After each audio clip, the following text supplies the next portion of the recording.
Uma boa noite, a paz do Senhor a todos. A passagem de 28 de Gênesis, capítulo 28, nos diz assim no versículo 10. A visão da escada de Jacó. Partiu, pois, Jacó de Bêrseba e foi-se a Harã. E chegou a um lugar onde passou a noite, porque já o sol era posto, e tomou uma pedra das pedras daquele lugar, e a pôs por sua cabeceira, e deitou-se naquele lugar. E sonhou, e eis que uma escada era posta na terra, cujo topo estava nos céus. E eis que os anjos de Deus subiam e desciam por ela. Eis que o Senhor estava em cima dela e disse: Eu sou o Senhor, o Deus de Abraão, teu pai, e o Deus de Isaque. Esta terra em que estás deitado, te darei a ti e a tua semente. E a tua semente será como o pó da terra, e estender-se-á ao oriente, ao ocidente, ao oriente, ao norte, e ao sul, e em ti na tua semente serão benditas todas as famílias da terra. E eis que estou contigo, te guardarei por onde quer que fores, e te farei tornar a esta terra, porque te não deixarei, até que haja feito o que te tenho dito. Acordando, pois, Jacó do seu sono, disse: Na verdade, o Senhor está neste lugar, e eu não sabia. E temeu e disse: Quão terrível é esse lugar! Esse não é outro lugar, senão a casa de Deus, e esta é a pedra dos céus. Aí o versículo 18 nos fala sobre a coluna de Betel. Então levantou-se Jacó pela manhã de madrugada, tomou uma pedra que já tinha posto por sua cabeceira, e a pôs por coluna, e derramou azeite em cima dela. E chamou o nome daquele lugar Betel. O nome, porém, daquela cidade dantes era Luz. E Jacó votou um voto, dizendo: Se Deus for comigo, e me guardar nesta viagem, que faço, e me der pão para comer, e vestidos para vestir, e em paz tornar a casa de meu pai, o Senhor será o meu Deus. E essa pedra que tenho posto por coluna será a casa de Deus, e de tudo quanto me deres, certamente te darei o dízimo. Que passagem linda, né? Os irmãos conhecem a história em que ele, fugindo do seu irmão, após tomar, a primogenitura, Esaú promete matá-lo, e seus pais aconselham ele a ir embora, e ele obedece. Mas aqui ele tem um sonho, porque escurece, e ele deita e Deus aparece, conversa com ele em sonho. E ele refaz promessas. Vejam que o Senhor disse: Eu sou o Senhor teu Deus, Deus de Abraão, teu pai, o Deus de Isaque. Esta terra que está deitada te darei a ti e a tua semente. E a semente será como o pó da terra, e estender-se-á ao oriente, ocidente, e ao norte, e ao sul, e em ti serão benditas todas as famílias da terra. Repetindo as promessas feitas a Abraão. Eis que estou contigo, e te guardarei por onde quer que fores. E te farei tornar a esta terra, porque te não deixarei, até que haja feito tudo o que tenho dito. Veja que as promessas de Deus para mim e para você sempre irão se cumprir. Ele teve um sonho em que Deus se revela a ele, como está dito aqui, e reafirma as promessas feitas a seus antepassados, que a semente dele seria numerosa. Mas ele, acordando no sonho, ele se assusta, No versículo 16, acordando, pois, Jacó do seu sonho, na verdade, o Senhor está nesse lugar e eu não sabia. Interessante, né? O Senhor sempre esteve com ele. O Senhor sempre esteve presente em todos os momentos. Só que ele não sabia. Quantas vezes em nossos dias, em momentos em que em nossa caminhada temos pontos altos, pontos baixos, muitos erros e acertos, como eles tiveram aqui, essa família, E nos esquecemos que Deus está presente em todos os momentos. nos ensinando, nos advertindo, nos instruindo através do Espírito Santo, através de sonhos, pessoas, palavras, e não percebemos. Então veja que ele diz: o Senhor estava nesse lugar e eu não sabia. E temeu e disse: quão terrível é esse lugar! Se não é outro, senão a casa de Deus. E esta é a pedra dos céus. É interessante, né, que quando ele percebe, ele diz tão terrível, ele temeu. Porque ele achou que Deus nunca tinha visto, Deus não estava sabendo o que eles orquestraram lá na frente, né? Com sua mãe, lá atrás, né? No passado. E ali ele tem uma revelação, uma nova transformação. Ou seja, Jacó acaba por ser ensinado e instruído e afirmado. Ou seja, quando Deus afirma a ele que ele sempre esteve presente, a mente de Abraão ali é amadurecida. Quantos cristãos hoje, nos dias de hoje, têm a sua mente ainda não amadurecida? Ou seja, ele está quase amadurecendo, mas ainda tem seus pontos altos, baixos. E ele se esquece que Deus está presente e está os ensinando, instruindo. E Jacó teve esse momento, esse sonho, essa revelação divina. E o 18, perceba que ele diz: então levantou-se Jacó pela manhã de madrugada, né, e tomou a pedra que tinha posto por sua cabeceira, a pedra que ele usou como travesseiro, e a pôs por coluna e derramou azeite em cima dela e chamou o nome daquele lugar Betel. O nome, porém, daquela cidade antes era Luz. Betel, em hebraico, significa casa de Deus. A própria Bíblia nos explica. Se for ver o finalzinho do 17, essa é a pedra dos céus. Esse não é outro senão lugar, senão a casa de Deus. Veja que ele mesmo está respondendo, a Bíblia está respondendo. Em hebraico, Betel significa casa de Deus. E Betel, não vou entrar em detalhes, no outro vídeo vamos entrar, é uma cidade que era cananeia, antes era cananeia. Algumas discussões que seriam duas cidades, mas mais à frente vamos ver sobre isso. O versículo 20, e Jacó votou um voto dizendo: Senhor, se Deus for comigo e me guardar nesta viagem que faço, e me der pão para comer e vestidos para vestir, e eu em paz tornar a casa de meu pai, o Senhor será o meu Deus. Vejam que ele faz um voto, mesmo depois de Deus ter aparecido a ele em sonho, reafirmado a promessa. Mesmo assim, ele ainda faz um voto, pedindo algo a mais para Deus.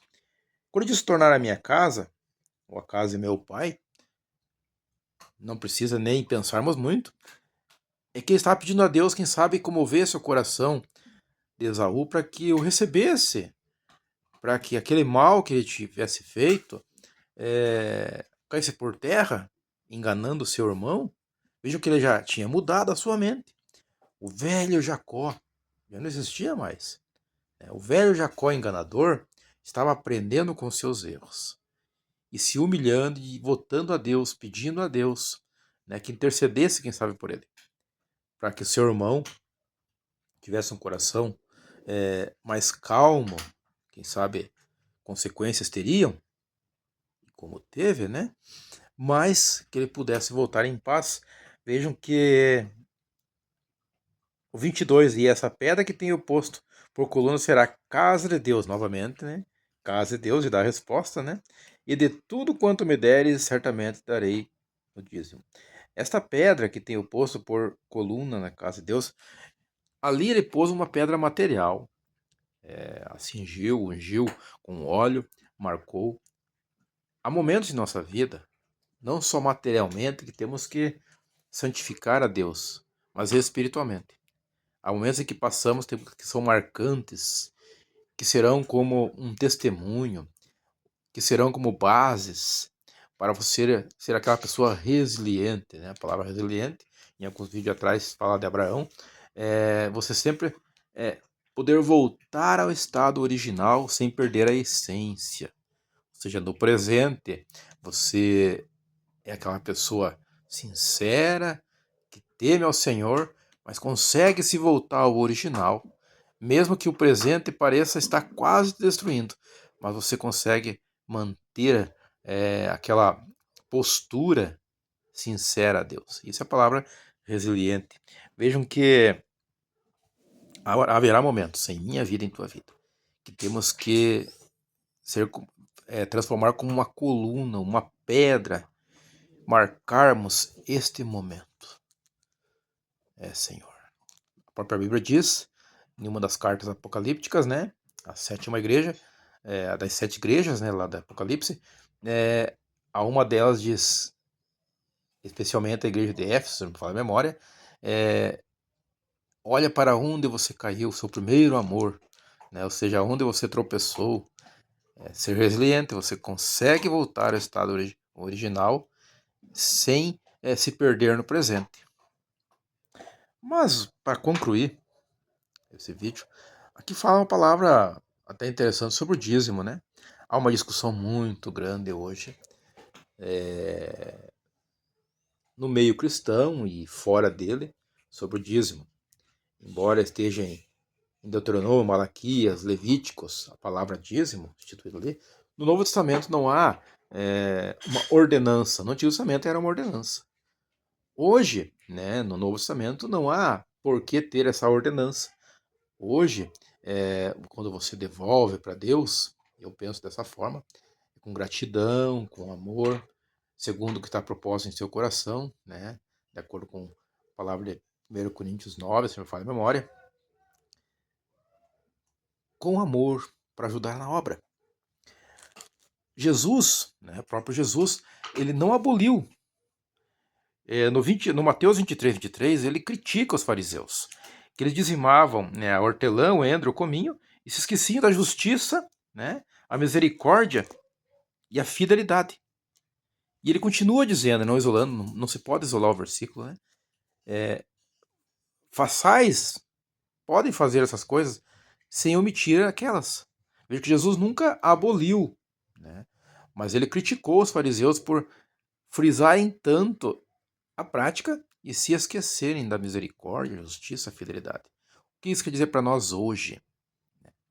Quer dizer para você que está me assistindo? Que você não é salvo por dizimar, você é salvo em Cristo Jesus. Eu sempre reafirmo isso em todos os vídeos, todas as vezes que eu comento sobre a palavra ou sobre o dízimo, que há pessoas que dizem, não, você é salvo se você der o dízimo. Não. O salvo devolve o dízimo, né, com amor, apenas isso. Não criticando quem não devolve, por exemplo, porque a salvação, repito, a salvação é em Cristo Jesus. Quando você devolve para casa do Senhor, oferta a casa do Senhor, então o Novo Testamento não dá essa quantidade de dízimo, a palavra dízimo, mas com amor e fidelidade a Deus, Deus se agrada disso. Mas repito, a salvação não é pelo dízimo, a salvação é em Cristo Jesus, né? Então, quando ele certamente daria o dízimo lá naquela época, né? Essa ordenança tinha que ser cumprida, né, na lei mosaica, para o Novo Testamento. Repito, Novo Testamento. Jesus não aboliu, não criticou, mas criticou apenas os fariseus, que se usavam desse artifício, né, para fazer com que o povo fosse obrigado, por assim dizer, né, dizendo que eles eram salvos se certamente praticassem essa lei, ou essa ordenança, se esquecendo que o autor e consumador da fé, quem era realmente necessário ser ajudado, né, também que é necessitados, ter misericórdia, né, ou seja, a fidelidade, eles não eram fiéis, né, nós conhecemos a história dos fariseus, tanto é que perseguiram, né, a Jesus, levantando falsos testemunhos, calúnias. Perceberam? Então, quando Jesus os critica ali, ele não criticou o dízimo, mas criticou a prática deles, dos fariseus, né? Amém? Que Deus possa abençoar mais a tua vida, o teu lar, né? E sempre que possível, essa transformação que vem, colunas sejam erigidas em nossas vidas, não só materialmente, né? O nosso lar, a igreja, onde estivermos, que possamos ter esses lugares na presença do Senhor e sempre estar presente em todos os locais. E com certeza, na questão espiritual, quando você marca lugares como colunas de Betel em nossas vidas, casa de Deus, presença do Senhor ali, com certeza, o seu testemunho muitas vezes será muito bom e alcançará muitos, né? A palavra testemunho não é só de derrotas, mas sim de vitórias, né? Ela se aplica dos dois termos. Há pessoas que muitas vezes tiveram que ir ao fundo do poço, né, para reconhecer Jesus, e algumas não. Algumas dão testemunhos de que vieram simplesmente por amor, simplesmente um belo dia se acordaram e através do Espírito Santo foram convencidas. Não convencemos ninguém, né? Quem convence é o Espírito Santo, essa é a verdade. Mas pode notar que você fala do amor de Cristo. Às vezes as pessoas não ouvem quando você vê as mesmas pessoas que pareceram não ouvir. Foram alcançadas pelo poder tremendo da transformação. Aí você poderá ver que quem transforma não é nós, é o Espírito Santo. Amém? Deus possa abençoar a sua vida, seu lar, em nome de Jesus. Pai querido, Pai amado, obrigado por essa palavra que pôs em nossos corações e em nossa mente para transmitir essa noite. Alcance esse lar, essa vida, que as pessoas possam notar e perceber que o Senhor está sempre presente em todos os momentos, bons e maus, em erros e acertos.